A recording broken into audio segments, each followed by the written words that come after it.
The Jagiellonian dynasty had ruled over Poland and Lithuania for nearly 2 centuries, but by the early 16th century its future rested on a single man, Sigismund II Augustus.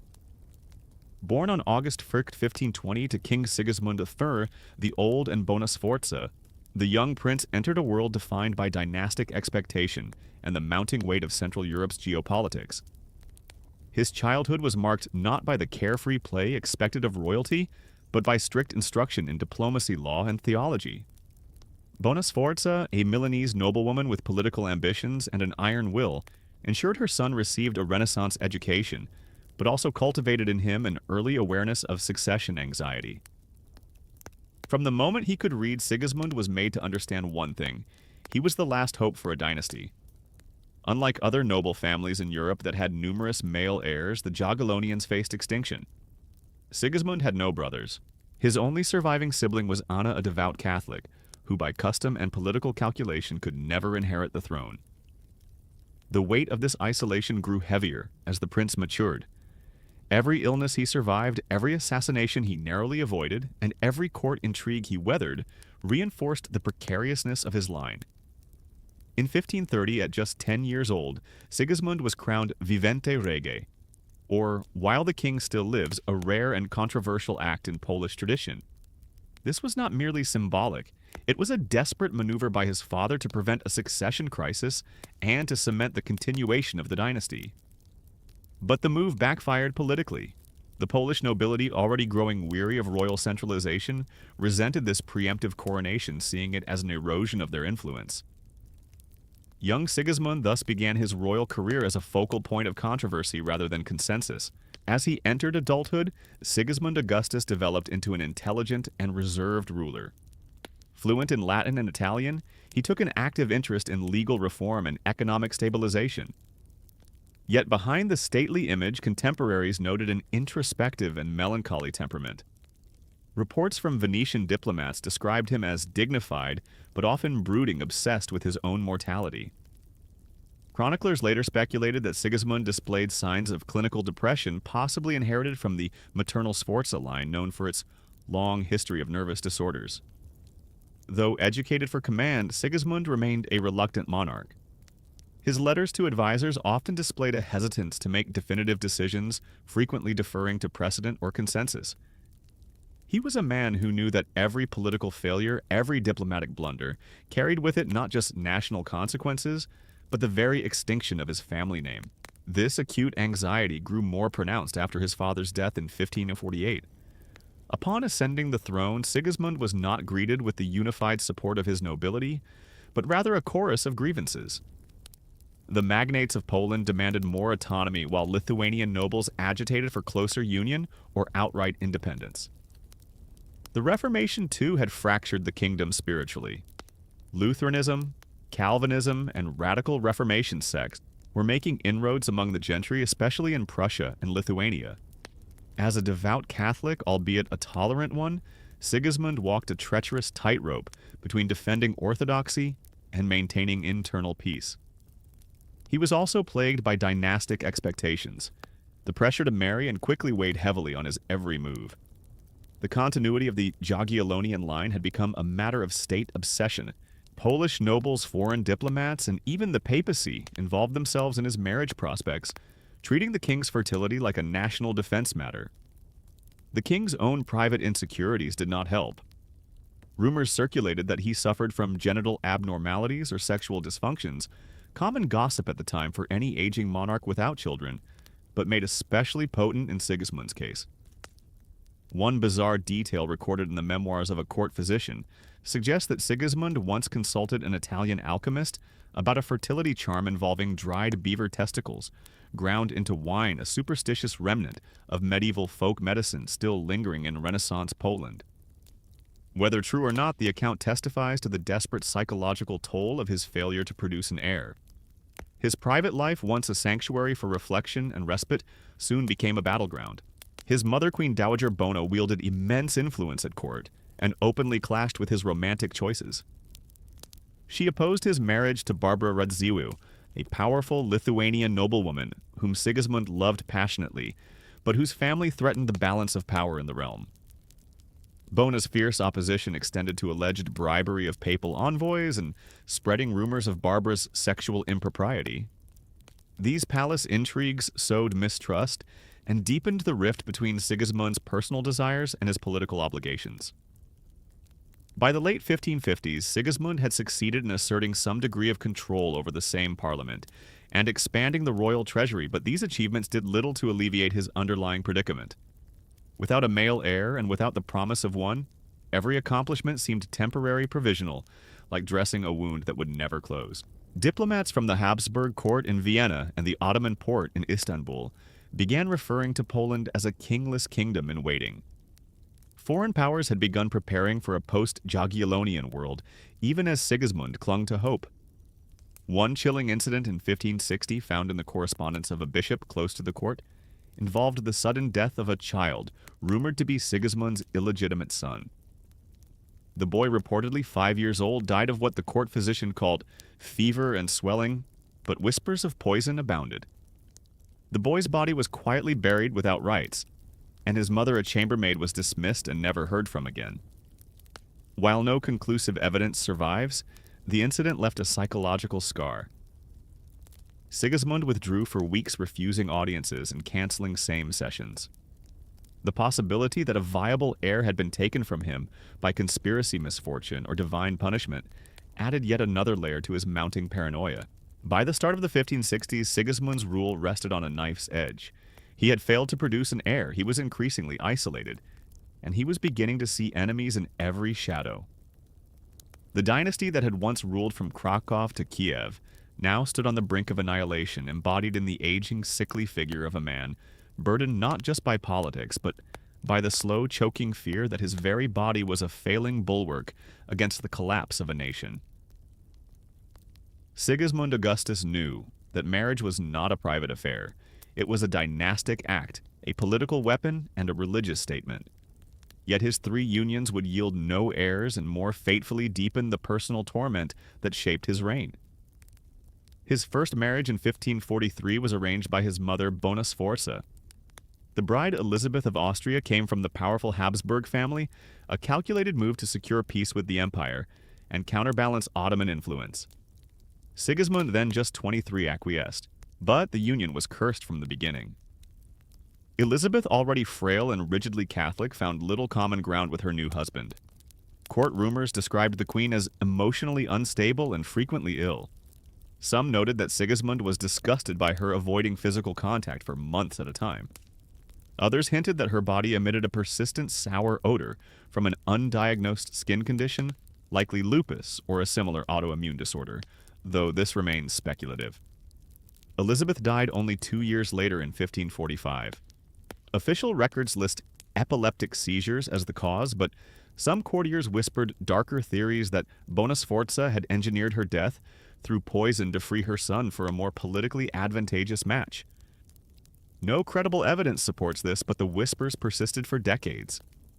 It was his second marriage, however, that would turn from a love story into a national scandal. Barbara Radziwiłł was not only a commoner by royal standards, she was a member of one of the most powerful Lithuanian noble families. Intelligent, ambitious, and famously beautiful Barbara had captivated Sigismund during a hunting trip in Vilnius. The two conducted a secret relationship for years. Against all conventions, Sigismund married her in 1547 without informing the Sejm, his council, or even his mother. The backlash was immediate and venomous. The Sejm refused to recognize Barbara as queen. Polish nobles accused her family of manipulating the king for power. Bona Sforza was incandescent. She referred to Barbara as the snake with perfume and allegedly ordered spies to collect evidence of her past lovers. Whether or not such lovers existed, documents surfaced during a parliamentary session in 1548 detailing Barbara's supposed sexual escapades descriptions that verged on pornographic slander. The documents, almost certainly forged, described occult rituals, aphrodisiacs, and even sexual trysts with her own relatives. The king fought back. He dismissed critics, threatened to dissolve the Sejm, and insisted on a coronation. In 1550, Barbara was finally crowned Queen of Poland. Yet her triumph was short-lived. Months later, she began to experience violent abdominal pain, persistent vomiting, and rapid weight loss. Royal physicians diagnosed her with cancer of the womb, a claim widely debated. Barbara herself suspected poisoning. She kept a diary in her final weeks filled with erratic, paranoid entries, in which she blamed the Queen Mother and described shadowy visitors who entered her chambers at night, whispering prayers in Latin. Her death in May 1551 devastated Sigismund. He ordered an autopsy, a rare act for the time, and kept her embalmed body in a glass coffin for weeks before burial. One surviving account claims that he sat beside her corpse daily speaking to it as if she were still alive. More disturbingly, when the body began to rot despite embalming, the king reportedly demanded her eyes be removed and replaced with glass replicas to restore her dignity. Whether this act was carried out remains uncertain, but it illustrates the bizarre intersection of grief obsession and royal decorum that haunted the court. Sigismund's mourning evolved into fixation. In the months after her death, he summoned astrologers, mediums, and clerics to conduct seances in his chambers. One Italian spiritualist, Marco dell'Aquila, claimed he could speak with Barbara's spirit through a mirror framed with iron nails. Court documents show that dell'Aquila was paid a stipend for nearly a year before he was expelled, either for fraud or for angering church authorities. Sigismund then commissioned an artist to create a lifelike wax effigy of Barbara in her coronation robes. It was placed in his private chapel and, according to witnesses, kissed by the king each morning. While historians today debate whether these accounts were exaggerated by political enemies or papal agents, there is consensus that the king's behavior increasingly alarmed his advisors. The line between mourning and delusion blurred, and so did the separation between personal grief and state responsibility. By 1553, under mounting pressure from Rome and the Polish nobility, Sigismund agreed to marry again. His third wife, Catherine of Austria. Elizabeth's younger sister was a diplomatic compromise meant to restore Habsburg ties, but the marriage proved sterile in every sense. The couple shared neither affection nor ideology. Catherine, described by an envoy as a woman made of stone and sacrament, abhorred Sigismund's leniency toward Protestants and refused to cohabit with him unless he pledged to reverse religious toleration policies. Sigismund refused. He resented Catherine's coldness and accused her of interfering with his court appointments. By 1565, the couple was effectively separated, though they remained married in title. Catherine took to sleeping in a separate palace wing, guarded by her personal confessor. Sigismund avoided her entirely. Meanwhile, the king's mental state worsened. He became reclusive, spending days in his study rewriting old letters to Barbara, or composing cryptic verses about mortality. He ordered all portraits of his current wife removed from public buildings and replaced with anonymous female saints bearing Barbara's facial features. One disturbing episode in 1567, recorded in a clerk's diary, involved Sigismund interrupting a council meeting to accuse a delegate of conspiring with the Ghost Queen to undermine him. The accusation stunned the room. The king reportedly looked directly into a corner of the chamber and shouted, "She speaks through your mouth." The delegate, deeply shaken, withdrew from public life days later. While no formal diagnosis was possible in the 16th century, these episodes suggest Sigismund may have suffered from psychotic delusions, compounded by unresolved grief and stress-induced hallucinations. His fixation on Barbara had moved beyond nostalgia into a grotesque theater of psychological collapse. His failure to produce an heir had become more than a political liability. It was the central obsession of a man trapped between dynastic duty and private despair. The marriages meant to stabilize a kingdom instead revealed the unraveling of a man whose personal tragedies paralleled the slow fracture of the monarchy itself. By the late 1560s, the Polish court had grown eerily quiet. Observers noted that the king's inner chambers were increasingly sealed off. Audiences were restricted, and correspondence was often delayed or intercepted by intermediaries. It was in this muted atmosphere that reports of something even stranger began to circulate. Sigismund was speaking to ghosts. The king's grief for Barbara Radziwiłł had never truly abated, but now it took on a supernatural dimension. Sigismund claimed that she visited him at night dressed in the same coronation robes she wore on the day of her triumph. Sometimes she stood silent at the foot of his bed. Other times she whispered Latin phrases, verses he claimed were impossible to remember upon waking, but which filled him with dread.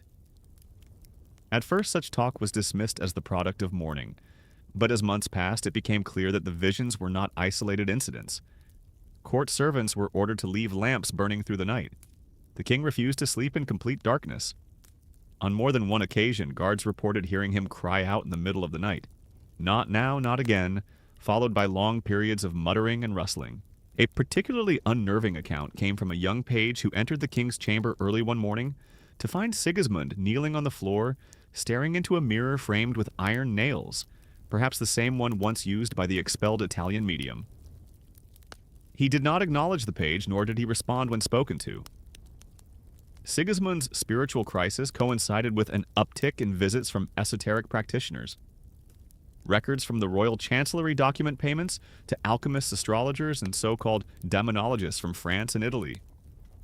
One such figure, an exiled Benedictine named Father Gaspare, performed midnight rites in the chapel, designed to banish voices of the dead. Sigismund insisted on attending every ceremony. The king was seen burning locks of Barbara's hair recovered from one of her surviving combs, while chanting modified versions of funeral prayers. These actions shocked the Catholic clergy. Archbishop Jakub Uchański, alarmed by the king's behavior, sent a confidential letter to the Vatican in 1569, warning that Poland's monarch was engaged in necromantic heresy. The papal response was predictably severe, a veiled threat of excommunication if such rituals continued. Though Sigismund eventually ceased public involvement in the rites, no one could say for certain what still took place in his private oratories. Court physicians, growing alarmed, proposed medical explanations. One wrote of phantasms produced by bile and melancholy vapors, an early reference to what might now be considered hallucinations from untreated mental illness. Others pointed to insomnia and stress-induced fevers. Still others suspected the long-term effects of mercury and herbal purges, which the king had consumed for years in pursuit of fertility. But none of these theories quieted the growing discomfort at court. His obsession with Barbara soon bled into official policy. In 1570, he demanded the restoration of all decrees issued during her tenure as queen, regardless of their relevance or legality. When the Sejm objected, Sigismund exploded in a rare public outburst, accusing them of plotting to erase her memory. A stunned silence fell over the chamber. That same night, he ordered the royal printer to reissue a volume of court sermons delivered at her coronation texts, no longer in circulation and irrelevant to current governance. Dozens of copies were sent to monasteries across the realm, bearing the inscription, "In eternal defense of the true queen." Some nobles began to whisper of madness. Others speculated that a curse had been placed upon the Jagiellonians. After all, this was not the first ruler in the family line to suffer mental decline. King Władysław II Jagiełło, the dynasty's founder, had once insisted on bathing only in river water sanctified by pagan rites. Sigismund's father had grown paranoid in old age, convinced that coins bearing his image would be used in sorcery. Superstition, already potent in a deeply religious society, now wrapped itself around the king like a cloak. The disturbing details mounted. In private, Sigismund took to locking his chambers with 3 iron bolts and placing salt at the threshold, an old Lithuanian peasant superstition to ward off spirits. He refused to sign documents after sunset, citing unclean hours. One bishop noted aghast that the king had begun carving strange symbols into the walls of his prayer room patterns, resembling protective runes mixed with alchemical sigils. A court painter summoned to restore the chapel ceiling later wrote in his diary that he had seen a likeness of Barbara painted in the apse, eyes open, hands clasped in a silent plea. It was removed within days. Meanwhile, the business of the state suffered. The king's refusal to sleep for more than a few hours each night left him irritable and indecisive during council sessions. When asked to weigh in on a border dispute with the Teutonic Order, Sigismund offered no reply for 3 days.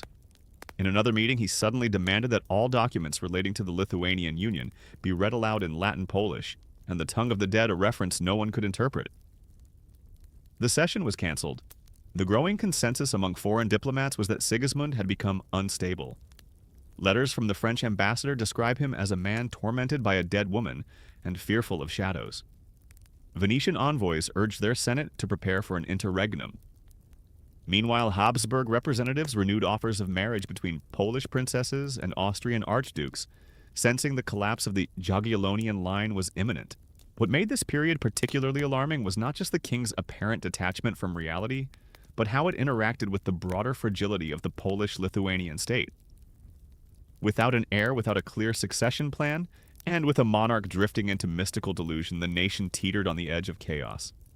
The spiritual became political, the personal became public, and the ghost in the king's bedroom was no longer just a symbol of loss, it had become the most powerful presence in the palace. As Sigismund Augustus descended further into personal obsession and mental isolation, the political fabric of his realm began to stretch and then split. The Polish-Lithuanian Commonwealth was still a legal dual monarchy, but it required constant maintenance mediation and foresight. With the king increasingly withdrawn, state functions slowed, reforms stalled, and fractures widened. The core challenge was structural. The Commonwealth was a union of two powerful and culturally distinct regions, Poland and Lithuania, linked by a single sovereign. The Union of Lublin, formalized in 1569, had been Sigismund's most ambitious and lasting political project. It fused the two entities into a single federated state with joint institutions, a common parliament, same and a shared foreign policy. But the act was not universally celebrated. Lithuanian magnates resented the dilution of their autonomy, while Polish nobles feared a glut of foreign influence from Ruthenians and Eastern Orthodox communities newly incorporated into the fold. With the ink barely dry on the Union noble dissent surged. The political culture of the Commonwealth was built on the principle of golden liberty, a system where nobles held disproportionate power, and the king could act only with parliamentary consensus. In theory, this created a balance of authority. In practice, it invited gridlock. Each noble in the Sejm had the right to object to legislation and, more ominously, to exercise what would soon become infamous as the liberum veto, the ability of a single noble to halt the entire legislative process by shouting, "Nie pozwalam," I do not allow. Though not yet codified as standard practice, early signs of the liberum veto's destructive potential appeared during Sigismund's final years. Minor bills were obstructed by petty grievances. Debates degenerated into personal attacks. Nobles walked out of sessions over perceived slights or regional favoritism. With the king barely present, mediating these quarrels fell to overburdened chancellors and foreign envoys. Sigismund's absence from political life was both symbolic and literal. His increasing reliance on court favorites and private correspondence created a second informal network of power one that bypassed the traditional machinery of government. Decisions were delayed for weeks as the king deliberated in solitude, sometimes responding to proposals with cryptic notes written in Latin verse or marginalia, referencing biblical passages. This dysfunction had consequences. In 1570, a grain crisis hit the Vistula Basin after a harsh winter and poor harvests. Nobles argued over subsidies and relief distribution. Towns pleaded for royal intervention. But the king, preoccupied with court rituals and nocturnal divinations, delayed action until famine had already begun to claim lives in the Mazovia region. Priests blamed divine wrath. Merchants blamed corrupt officials. But among many, the whisper grew louder. The king no longer ruled. In the absence of strong central authority, factions grew. The Protestant minority, emboldened by Sigismund's earlier toleration, demanded greater rights and recognition, including the right to hold church property and public office. Catholics, led by the Jesuit order and papal envoys, pushed back aggressively. Street brawls broke out in Krakow and Poznan. In 1571, a church in Lwów was burned down during a procession when a dispute between Calvinists and Dominicans turned violent. The king issued a vague proclamation condemning religious excess but took no action. Meanwhile, the nobility began forming confederations, quasi-legal alliances to advance collective grievances or resist royal policy. Though technically legal under Polish custom, confederations had the potential to destabilize government when unchecked. One such group, the Sandomierz Confederation, initially formed to defend Protestant rights, began issuing manifestos criticizing the king's absences and calling for a re-evaluation of monarchical authority. The court, sensing the growing danger, tried to conceal Sigismund's decline. Official portraits showed him stern and composed, though he had ceased attending public functions. Royal proclamations bore his name, but were increasingly written by chancery scribes without review. Foreign ambassadors struggled to arrange audiences, and when granted, found themselves before a pale, distracted figure who answered questions with riddles or silence. A A particularly unsettling description comes from the memoir of the papal nuncio Giovanni Francesco Commendone, who visited the court in early 1571. He recorded that the king sat motionless for nearly 20 minutes, staring at a crucifix while Commendone spoke. When the nuncio paused, the king finally responded. Even Christ had no heir, and dismissed the delegation with a wave. Within the palace, order also unraveled. Servants reported growing paranoia. Sigismund refused to eat food prepared outside his chambers, demanded his wine be tested in front of him, and posted armed guards outside his bedchamber who were ordered to remain silent at all times. He accused his secretary of treason for misplacing a sealed letter and banished him without trial. That secretary, Janek Wisniewicki, later wrote in exile that the king feared paper more than the sword. The rituals of kingship, once routine, became grim spectacles. During a Good Friday procession, Sigismund appeared pale and trembling, clutching a reliquary to his chest and muttering phrases the priest did not recognize. One elderly bishop fainted when the king suddenly declared that Barbara's ghost had absolved him of sin and that no priest's hands need touch me again. The statement caused a stir in ecclesiastical circles.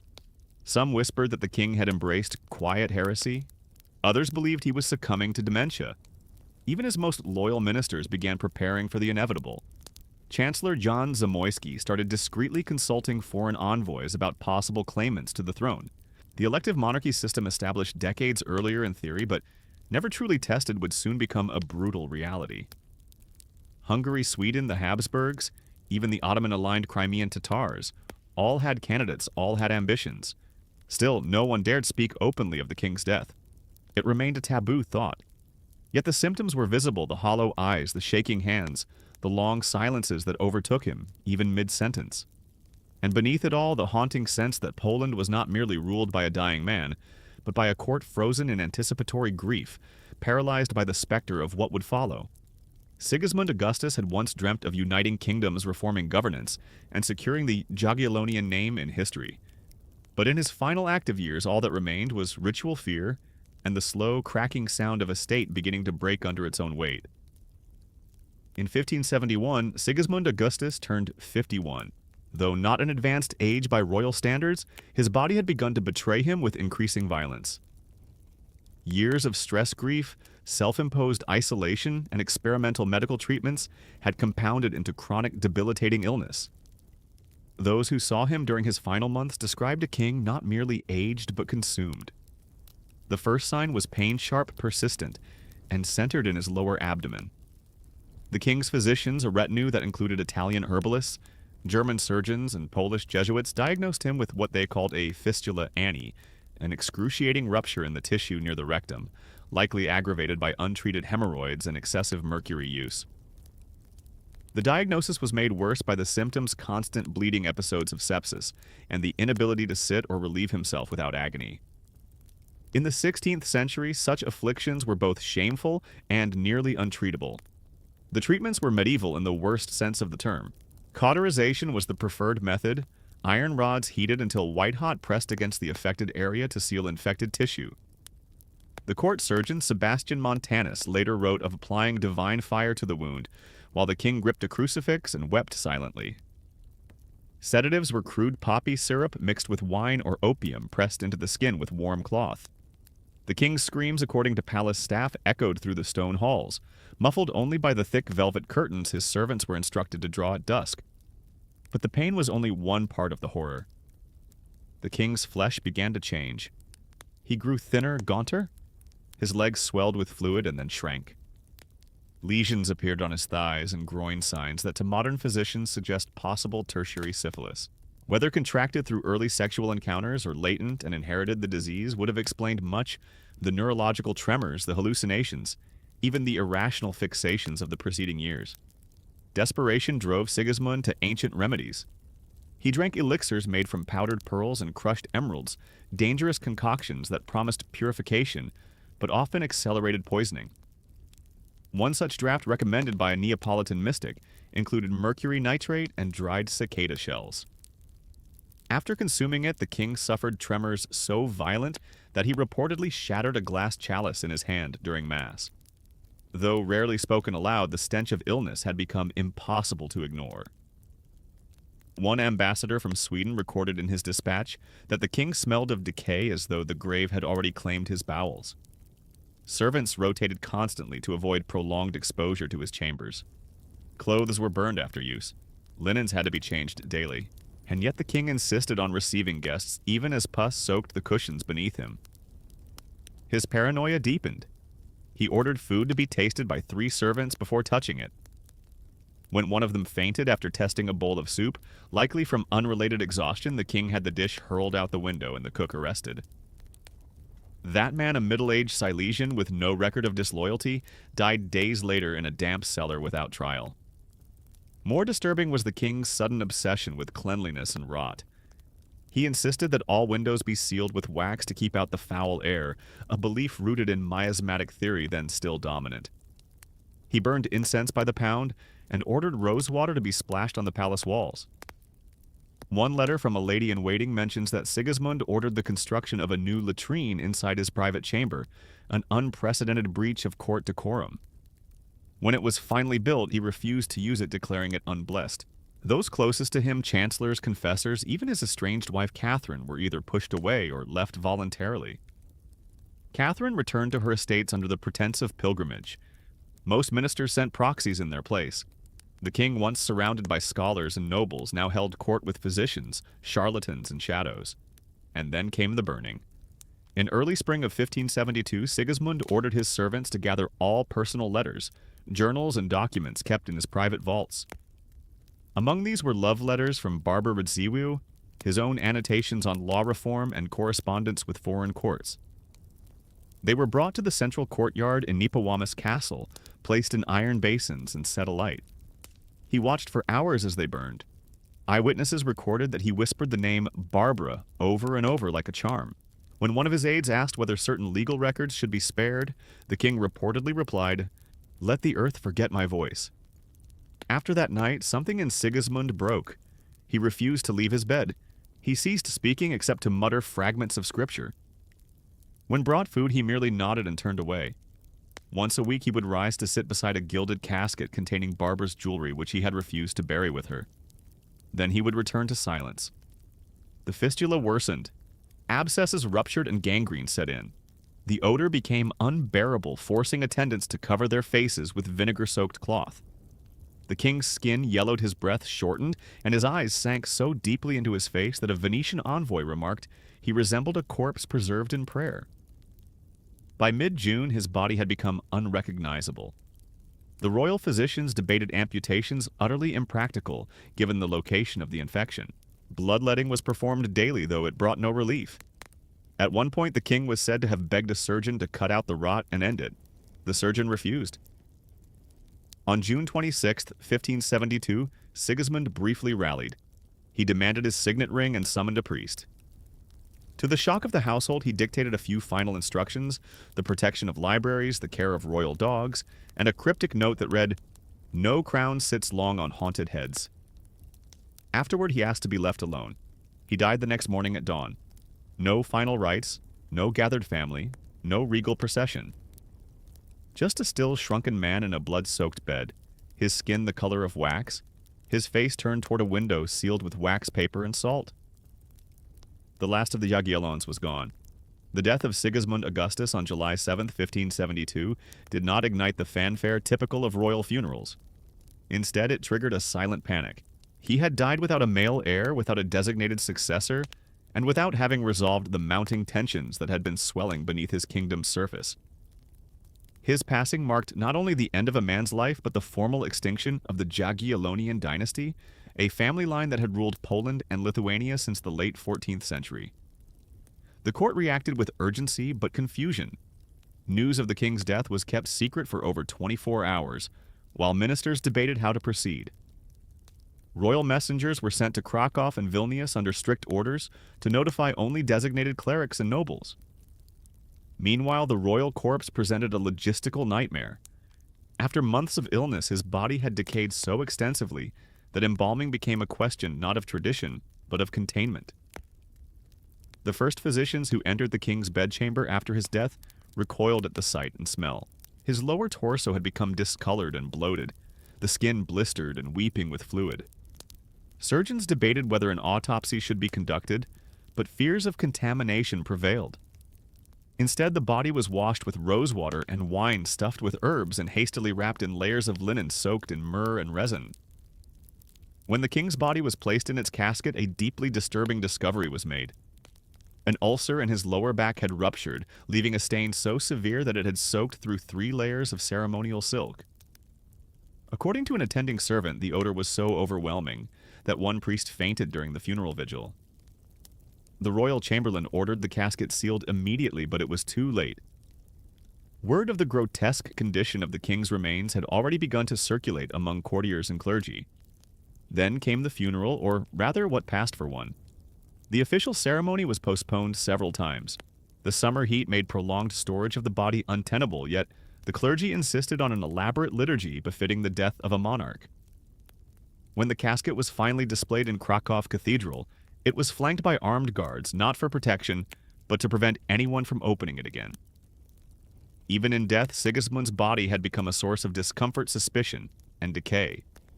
But the true horror lay not in the body, but in the vacuum left behind.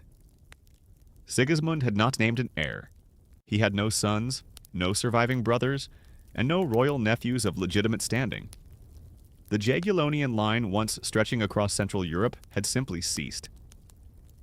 In accordance with Poland's unique system of elective monarchy, the throne was now open to claim, but no procedure existed for a peaceful transfer of power after such a sudden collapse. The interregnum that followed would come to be known as the Bezkrólewi, literally the time without a king. It was not merely a legal or political event. It was an existential rupture. The nobility convened in Warsaw under the guise of unity, but what unfolded was a descent into factionalism. Foreign ambassadors flooded the city. The Habsburgs sent emissaries promoting Archduke Ernest of Austria. The French supported Prince Henri de Valois. The Ottomans, ever strategic, hinted at supporting a Muslim-friendly candidate who would maintain Eastern stability. The Polish nobles, now unmoored from any central figure of authority, began to scheme openly. Alliances were struck not on ideological lines, but along tribal, religious, and personal loyalties.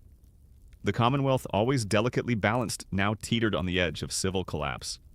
Armed militias appeared outside major cities hired by magnates to protect or threaten electoral delegates. The worst incident occurred in Lublin in late 1572. 2 rival noble families clashed over voting rights during a regional council. The quarrel escalated into street violence. One eyewitness claimed that 6 men were stabbed and a local judge was burned alive in his home. The royal guards, unsure whom to obey, stood by as chaos unfolded. In the absence of a king, law enforcement itself had dissolved. Meanwhile, the Catholic Church pushed aggressively for a pro-Habsburg monarch, viewing Sigismund's religious leniency as a dangerous precedent. The Jesuits began preaching sermons that painted his ghostly visions, occult interests, and political dithering as symptoms of divine punishment. In Krakow, a priest gave a eulogy stating, "The Lord struck down the house of Jagiellon for its pride and witchcraft." The words sent shudders through the congregation. Yet others refused to speak ill of the dead king. Peasants in Lithuania lit candles beside portraits of Sigismund, believing that his spirit still protected the forests and fields. Among certain nobles, a cultish reverence for his memory developed, one that framed his tragic reign not as failure, but as martyrdom.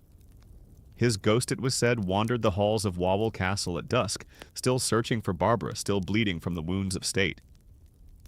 In administrative circles, however, no sentimentality could substitute for leadership. Without a king, tax collection ground to a halt. Royal appointments lapsed. Border regions, especially Livonia and Ruthenia, grew unstable as local warlords filled the void. Foreign diplomats gleefully recorded each failure, each delay, each insult hurled across parliamentary benches. Poland had become a stage upon which rival empires prepared to act. And the corpse of Sigismund Augustus, now sealed in a tomb beneath Wawel Cathedral, seemed less a relic of history than a warning. He had once ruled the largest political entity in Europe, a vast realm from the Baltic to the Black Sea. Yet in death he left nothing. No heirs, no instructions, no order. Only rot.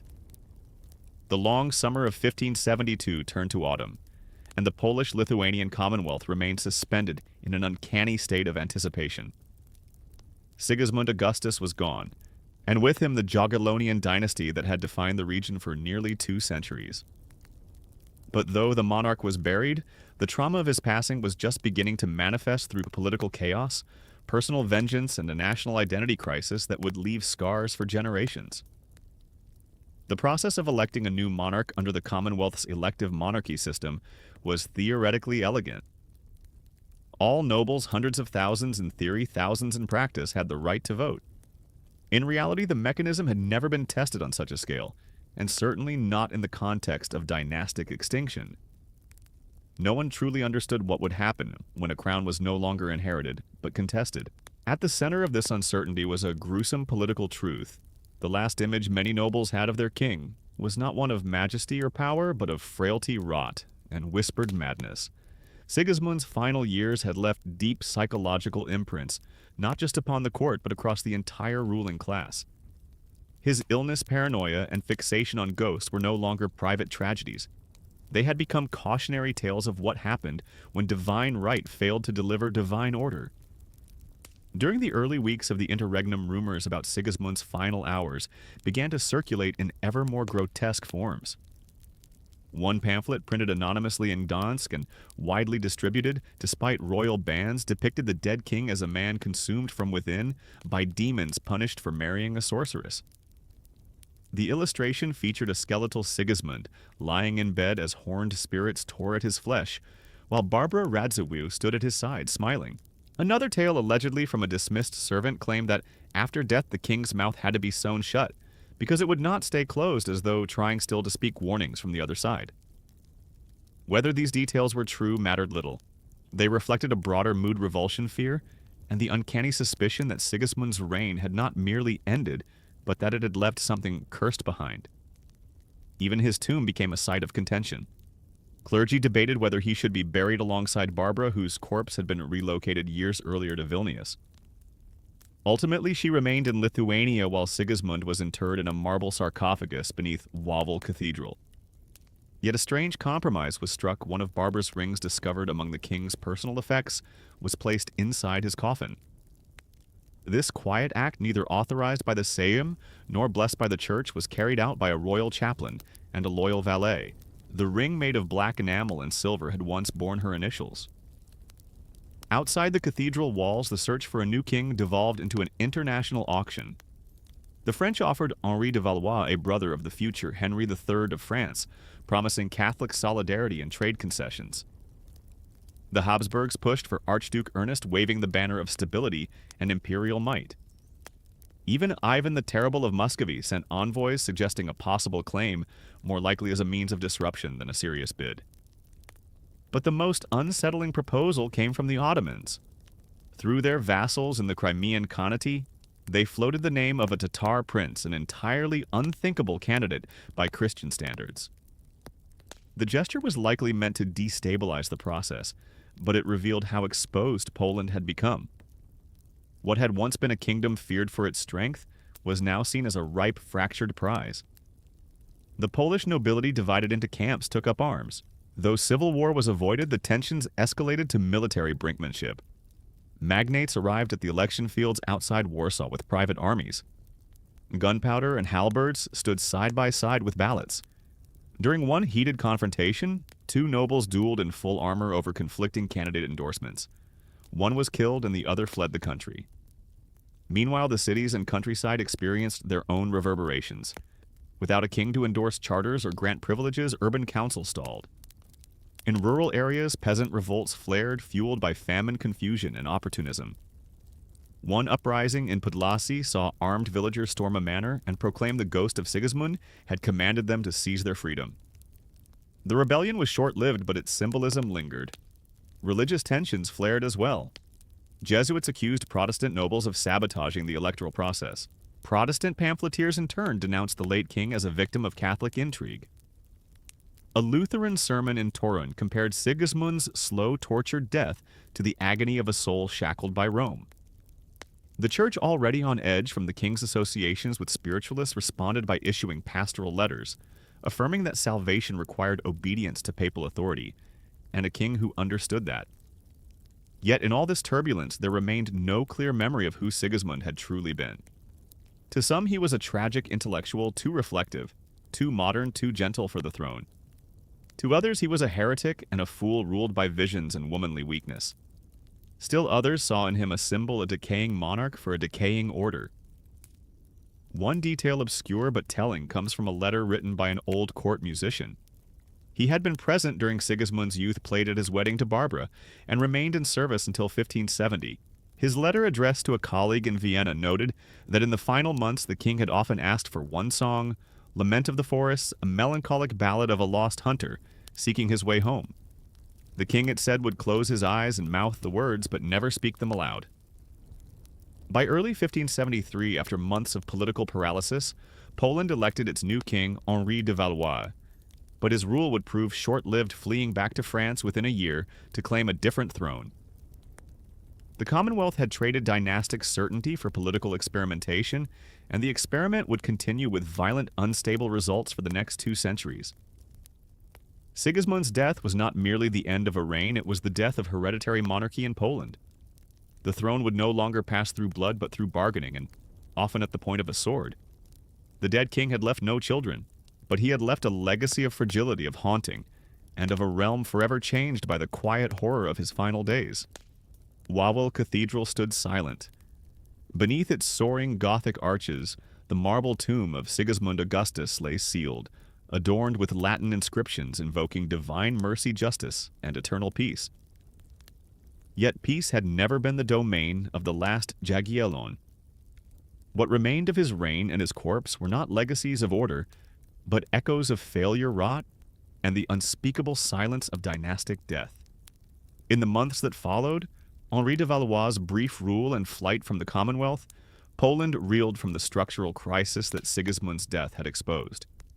The state had survived the extinction of its royal line, but at great cost the erosion of centralized power, the ascension of factional politics, and the normalization of chaos. Inside the palace, few dared to speak of Sigismund's final days, yet traces of him lingered everywhere. His private chapel remained locked, its walls still bearing the faded outlines of protective sigils scrawled in wax and charcoal. One attendant claimed that each night the candelabras there relit themselves. Another servant, who refused to enter the room after being tasked with dusting its altar, was found trembling in the corridor, insisting he had heard whispering, in a voice he could not understand.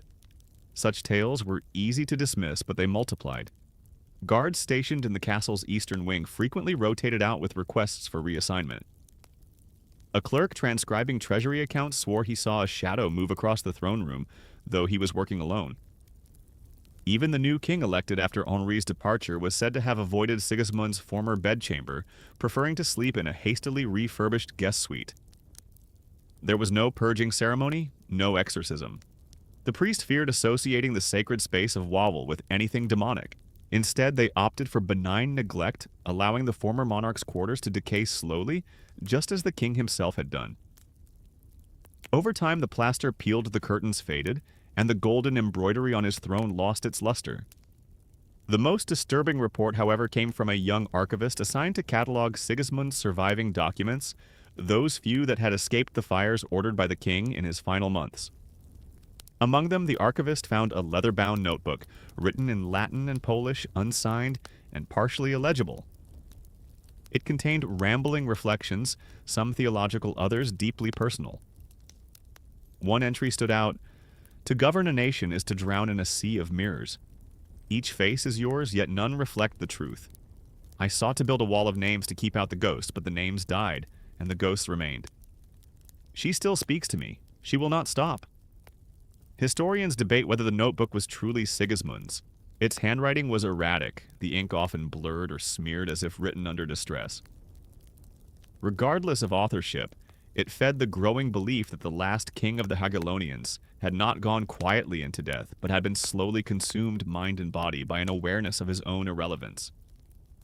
Politically, Sigismund's passing ushered in the most turbulent era in the Commonwealth's history.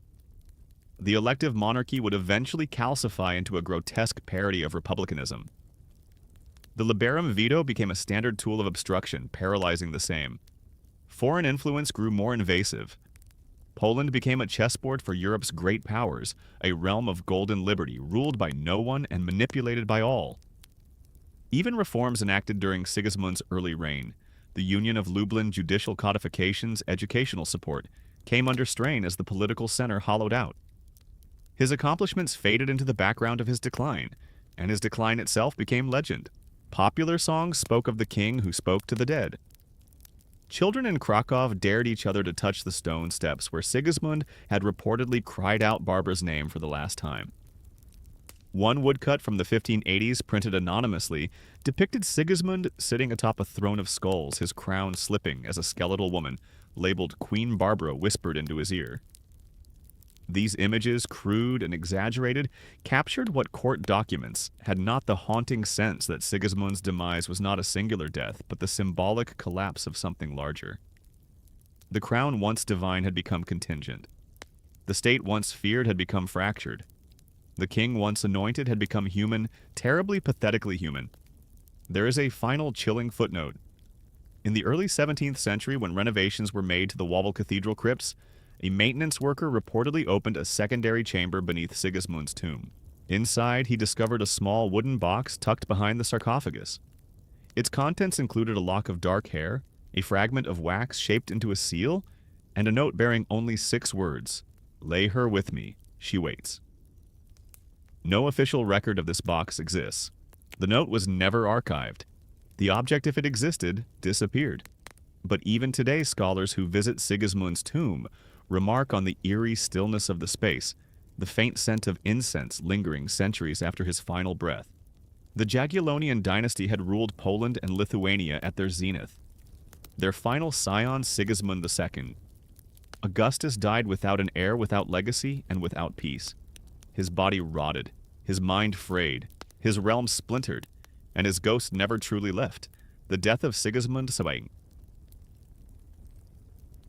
Augustus did more than close the chapter on a royal lineage. It opened a gaping void in the heart of the Polish-Lithuanian Commonwealth. The collapse of the Jagiellonian dynasty severed the link between monarch and myth, exposing the fragile mechanics of a political system, suddenly forced to function without the glue of hereditary legitimacy. Sigismund's life in many ways was a slow unraveling of body of authority and of historical certainty. He was a man caught between eras, a Renaissance reformer, haunted by medieval superstition, a humanist king surrounded by ghosts, a sovereign tasked with preserving a dynasty already fated to die. His political reforms were real, his cultural patronage significant, but these legacies were overshadowed by his physical decay, spiritual obsession, and the morbid symbolism of a monarch undone by the very weight of his crown. What followed his death was a new age for Poland, the elective monarchy parliamentary gridlock, and eventual partitions that would erase the country from maps by the late 18th century.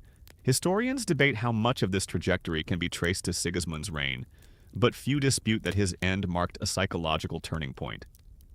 From this moment forward, the throne would be something to contest, not inherit, a prize to seize, not a burden to carry with blood and name.